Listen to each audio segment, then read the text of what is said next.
water. The other elements, other 14 elements will taken up by the plant from the soil through roots. Okay. So we have to supply the nutrients to the plant through soil only. Okay. Once it reaches soil and it interact with soil particles, other organic matters and all, then it will be converted to ionic form. Then it will be, the plant will take the nutrients. Okay. So these are some of the nutrients and other amendments we are using for the soil health improvement as well as to supply the nutrients to the plants. Okay. So one by one I will show you. And if you all know that the fertilizer, it's not it's a nutrient salt. It contains, apart from nutrients, some other elements. So whenever we recommend our fertilizer recommendation, if you see, they give 100 gram nitrogen, 250 gram phosphorus, like that. But in your fertilizer, it may not be 100%. We are only giving urea. It's not the nitrogen. Nitrogen content in the urea is only 46%. So accordingly, you have to calculate. Those things I will cover in the theory class. Okay. So just we will see what are the different fertilizers generally we use and its advantage and all. This one, you know, Arca fermented cocoa pit. Coconut kayar pit idalva. So from that we prepare this fermented cocoa pit using our microbial consortium is there. That is a decomposer, Arca decomposer. That raw kayar pit and Arca decomposer we mix and keep it for about 1 month.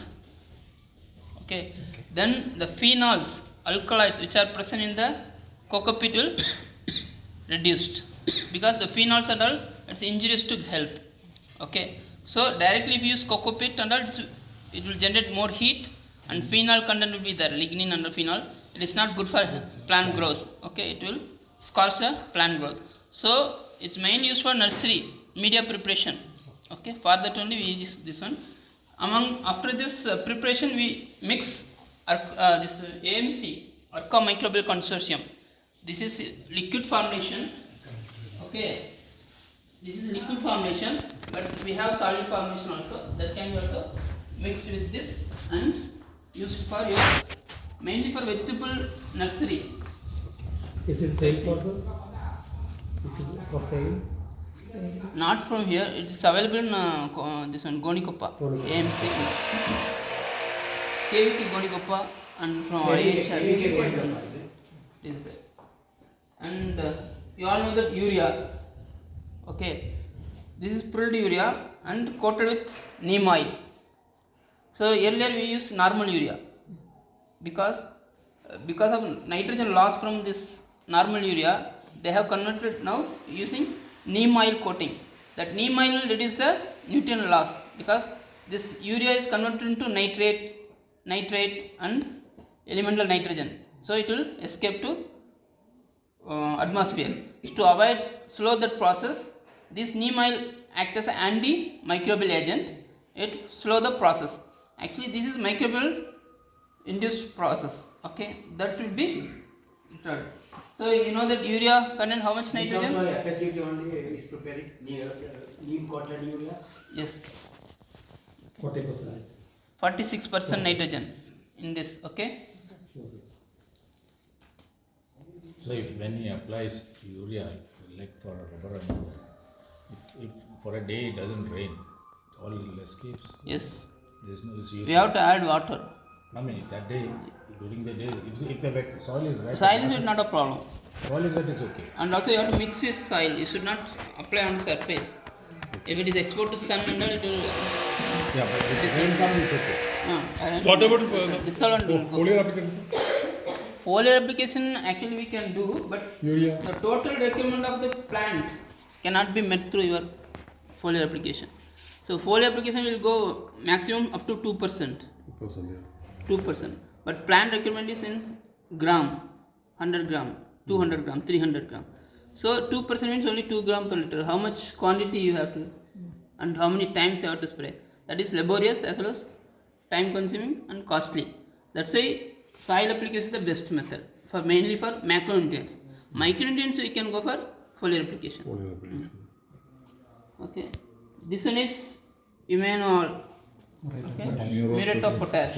Okay, here this is potassium chloride. Okay, here this potassium content is in ash form, K2O form only they will express, that is 60%. Okay, so generally in avocado and all it's sensitive to chlorine. Okay, coconut and all it's not problem, it loves chlorine, but avocado and all it's require less chlorine because it is injurious to plant growth. So generally we recommend sulfate of potash. One more fertilizer, it is also potash fertilizer. It contains 50%. It is 60% K2O, muriate of potash, that is potassium sulfate, sulfate of potash, which contains 50%. As well as additionally you can get sulfur also for the plant. That is the advantage of that. Muriate of potash is potassium chloride. Chlorine. For coconut and all it is good. Because chlorine is very much needed in this coconut and all. Then this one is your diammonium phosphate. Okay.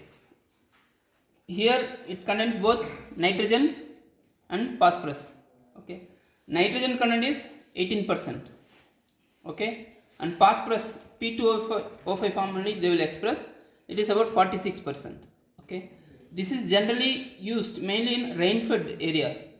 If you use SSP and all, it is leachate powder form.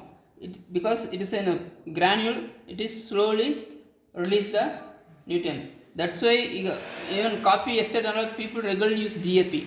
Because of that phosphorus accumulation is more, getting more and more. So it creates an imbalance, nutrient imbalance. So nowadays we are giving phosphorus holidays, that we are telling them to reduce the dose to 50% or even 1 or 2 years you can avoid applying this phosphate fertilizer or some other phosphates also we can do, like rock phosphate or single super phosphate, that also we can use. Okay. Rock phosphate is how much phosphate? Rock phosphate is depend upon the content of the phosphorus.